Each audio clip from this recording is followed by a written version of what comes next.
Well, hello there. My name is Kurtyoy. Welcome to another episode of Fantasy Premier League Preview. Now, I didn't do a review again because, again, my whole personal life has got on top of me. So instead of doing the review, which I think I got round to, I could have done it Tuesday night, so it would have been released Wednesday morning. At that point, there was no point. So I am going to be fitting in most of the review into the preview. What I mean by that is I'm going to change around my team first, then I'm going to get into what I think I should change my team to. It's going to be a bumper episode. I can't afford to waffle like I am now, so let's get straight onto it. Last week, it was okay, I suppose. 41 with an average of 46. Considering the team, considering that our bench is pretty much non-existent at the moment, we did all right. The only disappointment really was Berahino didn't score for once, which was disappointing, and surprise surprise, Minone got no points because he didn't play. He didn't play. I didn't realise he didn't play. Yeah, I didn't realise that. But yeah, let's have a look. No, it's just checking because I thought maybe the 0 there was just because of this week's game. But it was an okay performance. What let me down though was a big few players in the midfield and attack. Fabregas got 6 because he assisted. Henderson got 1. I was hoping he might get more.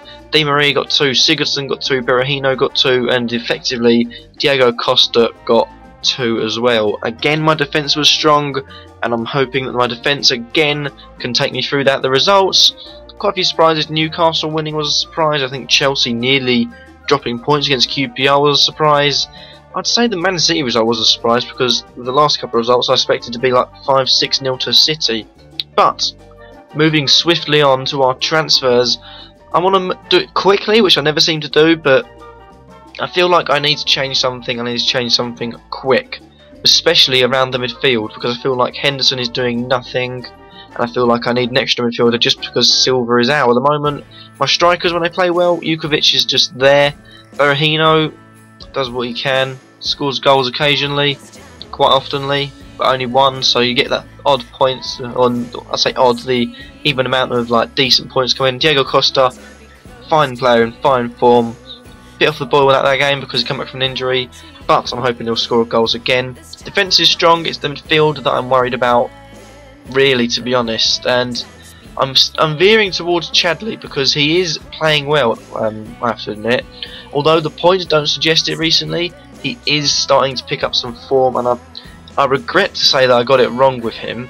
So for now, before Henderson drops points, bring him out, and my one free transfer is going to be Chadley coming in. Although I've just realised I have 2 free transfers, so I'm going to take Henderson out, bring Chadley in, and then I will see quickly before I run out of time how I can change my attack. So first I want to have a look at this.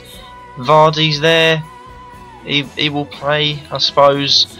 There's Ayoze, who's starting to come into form for Newcastle. He's starting to play some games.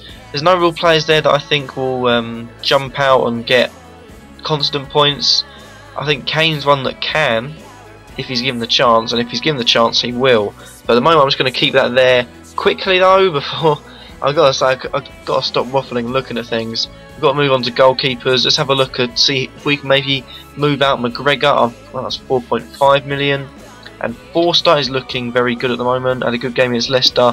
He's a good goalkeeper. Very underrated. For now, I'm going to take out Minone, bring in Forster for my, Foster, sorry, for my other change. Just for the simple fact is that West Brom, although they're not strong in the defence, I think he's a goalkeeper that will make saves, and I can't afford to be with Sunderland at the moment. Those are my Oh, come on. Sorry about that. I have no idea why that crashed, but I have managed to fix it, I hope. I always say things like that in my videos, and I always end up living to regret them because they very rarely get fixed properly. But I'm back. I have moved Foster and Chadley into my team via transfers. Now onto the review part. Now that I've restarted, I've got a bit more time to play with, like an actual episode. Looking at this, I haven't really got much choice for my front lineup.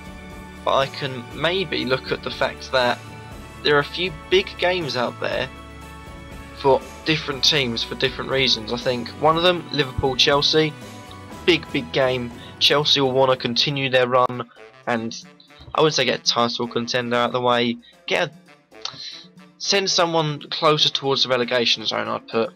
And Liverpool is a huge game for them, absolutely massive, because they cannot afford to slip up again. If they slip up again, then it will become a very nervous time for them. Also, another one is West Brom Newcastle. I think West Brom wants to continue their good form. Newcastle started to get into form themselves as well, so it's a big game form-wise for them. And another one, I think, is QPR Man City. They've been very poor in Europe, Man City. Man City will hopefully look to get 3 points against a very improving QPR sides. I didn't say that seemed very nice, but they are improving a lot. You saw against Chelsea, they gave Chelsea a real run for their money. Although Chelsea were all over them, QPR could have had a few goals as well, and they did. Both teams missed some decent chances, and in the end, I think a draw would have been a fair result for that, just for the way QPR under Harry Redknapp fought for that game. But a big one is Aston Villa. Hopefully they can get their goal tally underway, so they can maybe have a competition or just have a goal of the month and score one. Give them credit if they score one. For my team, it can't really change that much. The only thing I could change is bringing Djukovic in. He's playing at home against Hull, but I feel like he won't be getting much playing time. So with my next transfer, hopefully in the review, I say this, hopefully I'm not going to convince myself that I will do it, but I hope to God that I do it. Djukovic, I think I might transfer him out for someone like Kane, because Kane will come on even off the bench and score goals. He'll play really well. He's a lively young English player, which is exactly what the English game needs. But as far as that goes, there's not really much else I can do. I can thank you all guys for watching. One thing I'm going to do though is change my captain, and although it's risky, it is incredibly risky. I don't think Liverpool have any sort of threat worrying Chelsea, so I'm going to put my captain for this week and this week only as Ivanovic, just because I feel like if they get a clean sheet, Ivanovic. Oh, actually, hold on a minute. Could Sunderland away be a good one for Everton? I just got a Facebook message. I've changed my captain to Coleman. I've changed my mind just for the fact that Sunderland away, I don't think they'll really give them much of a threat, and Liverpool still have the chance with the players they've got. You know, they've got Markovic, they've got Coutinho, they've got Sterling. All three of those on attack three really can try and can just do a little bit of fancy skill, pass through the middle. Gerrard as well, to bang one from outside the box, got a free kick, he got a good passer there. Anything, one little chance and they could score right there and right then. And Balotelli won't score. But thank you guys for watching. I'm going to confirm this, and it's not going to crash. I have fixed it. Thank you guys for watching though. Sorry I couldn't really do much as far as the review is concerned because I got 3 players injured. But if you liked the video, leave a like. Let me know what you think in the comments down below. Subscribe if you feel like I'm worthy. And I'll catch you all in the next video. Peace out. Well, you know what you should be doing? You should be You know what? I'm keeping this one. You should be subscribing to Kurtyoy because he's a legend. And this took 2 takes and I still got it wrong.